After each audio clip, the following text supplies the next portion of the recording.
तो जब उन लोगों ने पथराव करना शुरू किया तभी फायरिंग हुआ है। लेकिन जो लोग किए हैं उनको चिन्हित करते हुए उसके खिलाफ कार्रवाई शुरू होगी।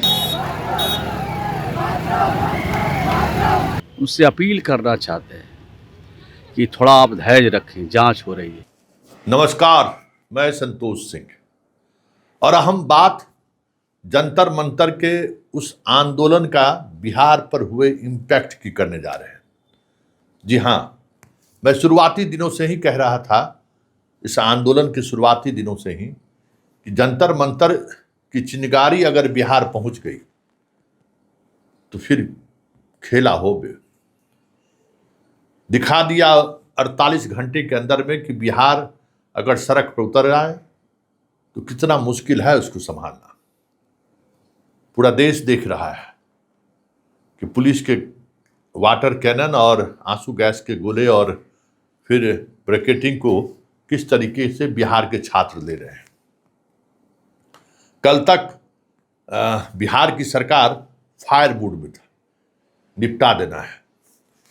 पटना की पुलिस उन छात्रों की तस्वीर जारी की है जिन छात्रों पर उपद्रव फैलाने का आरोप है। लगभग 60 से अधिक तस्वीरें जारी की गई है। इसी तरीके से कल देर रात मुजफ्फरपुर में भी जबरदस्त हंगामा हुआ है। जहानाबाद में देर शाम पुलिस को फायरिंग करनी पड़ी। 25 से 30 राउंड फायरिंग करने के बाद स्थिति कंट्रोल में आई है। और मुजफ्फरपुर में पूरी रात सड़कों पर छात्र डटे रहे और प्रशासन को बैकफुट पर आना पड़ा। लाठीचार्ज से लेकर सब कुछ करने के बावजूद भी छात्र हिले तक नहीं। कितना शहर के अंदर के कितने पुलिस पिकेट को उन लोगों ने तोड़ दिया है। पूरी अराजकता सड़कों पर देखने को मिला। प्रशासन जान बचाकर भागते हुए दिखे। जहानाबाद का हालात फिलहाल नियंत्रण में है। बिहार के अलग अलग हिस्सों से भी, जहां कल सबसे ज़्यादा उपद्रव हुआ, दरभंगा, कटिहार, सभी जगह शांति है। लेकिन यह शांति कब अशांति में बदल जाए, इसको लेकर प्रशासन काफ़ी सतर्क है। सभी जिलों में अलर्ट मोड पर पुलिस है। पूरे प्रदेश के अलग अलग बीएमपी और जो भी रैपिड एक्शन फोर्स जहाँ जहाँ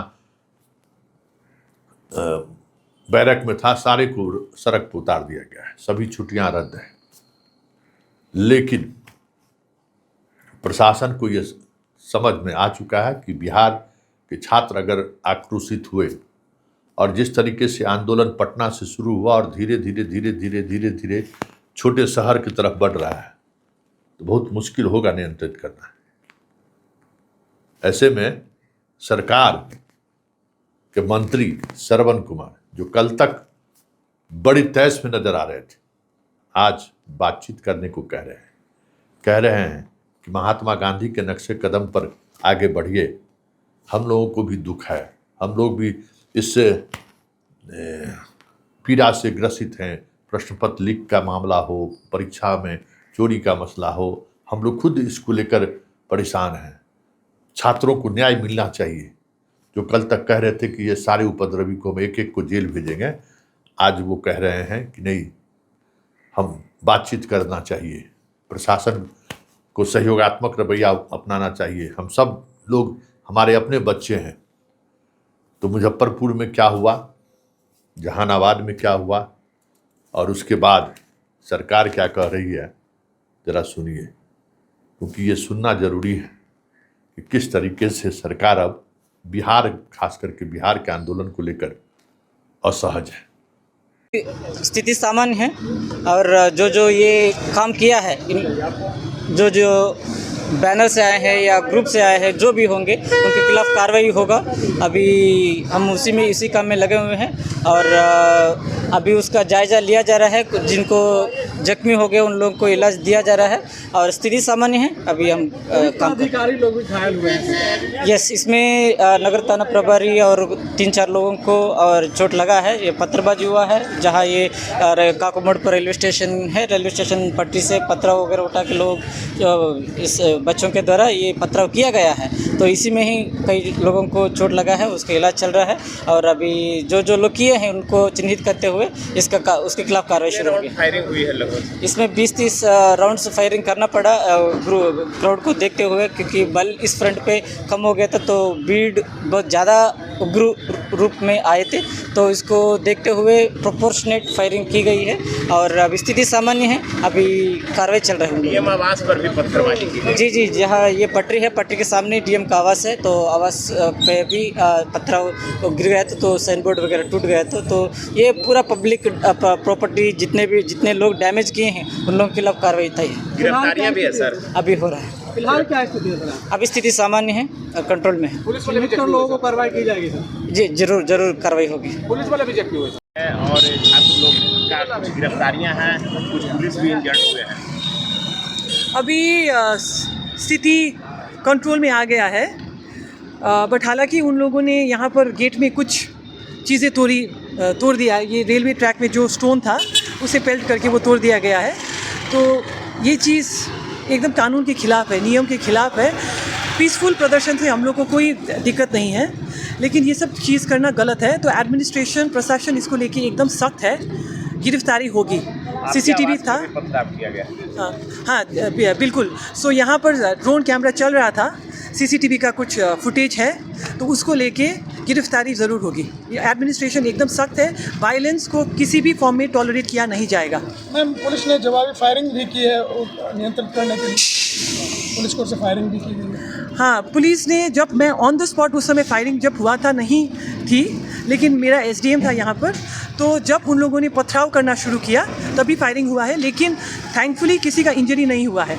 फिलहाल क्या स्थिति है मैम यहाँ पे? फिलहाल अभी सब चीज़ अंडर कंट्रोल है और हम लोग एकदम विजिलेंट है और सभी इन्वेंट्री का तो सुबह से ही हम लोग का जचाई हो रखा था और जब ज़रूरत पड़े तो हम लोग का ऊपर से भी डायरेक्शन गाइडेंस हम लोग को मिलता रहेगा, whether it is chief secretary sir, home secretary sir, तो एवरीथिंग इज अंडर कंट्रोल। गिरफ्तारियां भी है? हाँ जी, गिरफ्तारियां भी है बच्चों छात्रों? नहीं, ये तो अगर किसी ने कुछ गलत किया है, कानून को भांगा है, अपना लॉ अपना ही हैंड्स में लिया है, तो उन लोग का तो गिरफ्तारी होना ही है। तो ये मेरा क्लियर निर्देश रहेगा एसपी को कि गिरफ्तारी होना है। पुलिस और प्रशासन के लोग जिसमें पथराव में घायल भी हुए हैं क्या?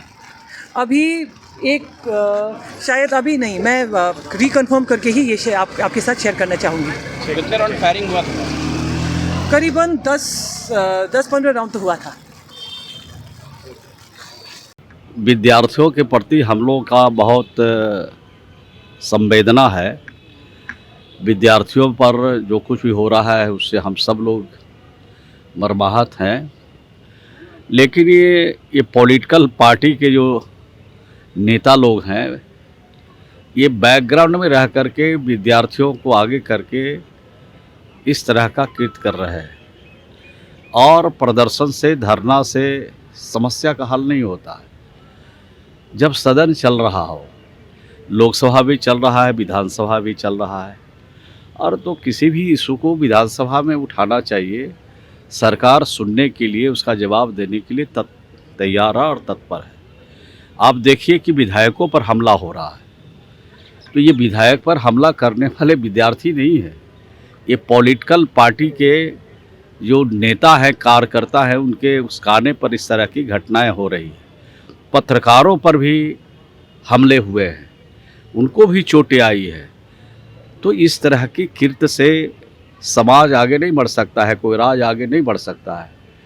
राज्य को बढ़ाने के लिए सबका सहयोग चाहिए, सबका समर्थन चाहिए, और जिस प्रकार से हठधर्मिता का सहारा लिया जा रहा है, तो इससे किसी का भला होने वाला नहीं। क्या कहेंगे सर जो आज छात्र सड़क पर उतरना चाह रहे हैं? उनसे अपील करना चाहते हैं कि थोड़ा आप धैर्य रखें, जांच हो रही है, जांच प्रक्रिया चल रही है। जांच में जो लोग भी दोषी होंगे किसी भी कीमत पर नहीं बचने वाले हैं। खास करके बिहार में जो सरकार है और पहले जो सरकार नीतीश कुमार के नेतृत्व में थी, उस सरकार में न किसी को फंसाया जाता था और न किसी को बचाया जाता था, और आज भी न किसी को फंसाया जाएगा और न किसी को बचाया जाएगा। दूध का दूध और पानी का पानी। कल देर रात प्रधानमंत्री नरेंद्र मोदी का एक वीडियो पोस्ट हुआ, उसमें कह रहे थे कि कैबिनेट में बातें होगी, सदन चल रहा है वहाँ बात को रखा जाएगा। नहीं, हम तो ये बात आपसे कहा है कि समस्या का हल मिलने जुलने से होता है। सदन जब चल रहा है तो सदन में बात रखेंगे तो उसका हल निकाला जाएगा। तो समस्या का हल निकालने के लिए चाहे दिल्ली की सरकार हो, चाहे राज्य की सरकार हो, सब तैयार है। और विद्यार्थियों के अहित में जो कुछ भी अभी तक हुआ है आगे नहीं हो, इसकी पूरी कोशिश की जाएगी। अगर आज भी विद्यार्थी प्रदर्शन करते हैं, सड़क पर उतरते हैं, उनके होते हैं तो लाठीचार्ज आज भी होगी। नहीं, हम तो अपील करेंगे कि राष्ट्रपिता महात्मा गांधी के रास्ते से जिस तरह से आंदोलन चलता था, जिस तरह से धरना और प्रदर्शन करते थे, उसी रास्ते को अख्तियार आप करें। और आपके प्रदर्शन में कुछ लोग जो असामाजिक तत्व घुस करके आपको बदनाम करने की कोशिश करते हैं, उसमें सजग रहिए, सचेत रहिए, और किसी भी हालत में विद्यार्थियों की समस्या का हल करना सरकार की प्रायोरिटी है। अगर कोई भी आपके गली मोहल्ले चौक चौराहे पे पब्लिक प्रॉपर्टी को कोई हार्म करना चाहता है तो उसका फोटो खींच के वीडियो बना के हमारे नियंत्रण कक्ष के नंबर पे, और इस जो ये हमारा जो सोशल मीडिया प्लेटफॉर्म है, यहाँ पर इंस्टाग्राम पे आप डायरेक्ट 1-to-1 मैसेज कर सकते हैं। आप सबकी पहचान हम लोग गोपनीय रखेंगे। तो मैं आपसे अनुरोध करता हूं कि पब्लिक प्रॉपर्टी को बचाने में हम सब मिलकर प्रयास करें, और मैं आश्वस्त करता हूं कि किसी भी परिस्थिति में पब्लिक प्रॉपर्टी को जो डिस्ट्रॉय करेगा उसको किसी भी हालत में बख्शा नहीं जाएगा। उसके विरुद्ध जो भी नियम संगत कार्रवाई है वो हो जाएगा।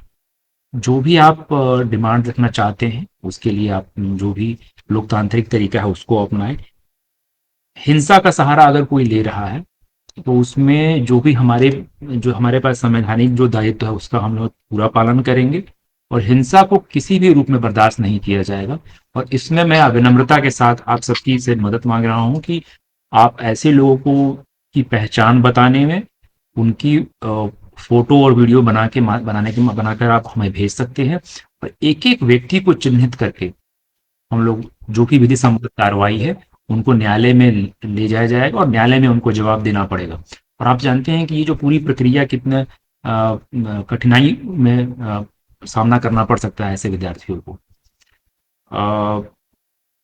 और इसमें जो करियर पर दुष्प्रभाव पड़ेगा वो आप जानते ही हैं। बहुत सारे लोग पैरवी करते हैं कि इनका नाम उस दिन घटना स्थल पर नहीं था और लैब की फोटोग्राफी में वो आ जाता है, ऐसे में दिक्कत हो सकती है। अंत में मैं अपनी बात को पुनः धन्यवाद के साथ समाप्त करना चाहूँगा कि जिन विद्यार्थियों ने शांतिपूर्ण ढंग से आज जो भी धरना प्रदर्शन किया उसके लिए मैं उन्हें बहुत ही विनम्रता के साथ उन्हें धन्यवाद देता हूँ। और आवश्यक है कि आगे अगले जो कल अगर कुछ लोग आते हैं तो उसको भी हम लोग शांतिपूर्ण ढंग से बनाएं। मैं रिपीट करना चाहूँगा कि पब्लिक प्रॉपर्टी किसी की व्यक्तिगत ये नहीं है, वो सभी की सामूहिक जो प्रॉपर्टी है उसको बचाने में हम जितनी मदद कर सके आप मदद करें, और हम लोग प्रयास करेंगे कि इसी शांतिपूर्ण ढंग से कल का जो भी दिन हो। इसी आपके माध्यम से मैं यही अपील करना चाहता हूँ, और आप जितने लोग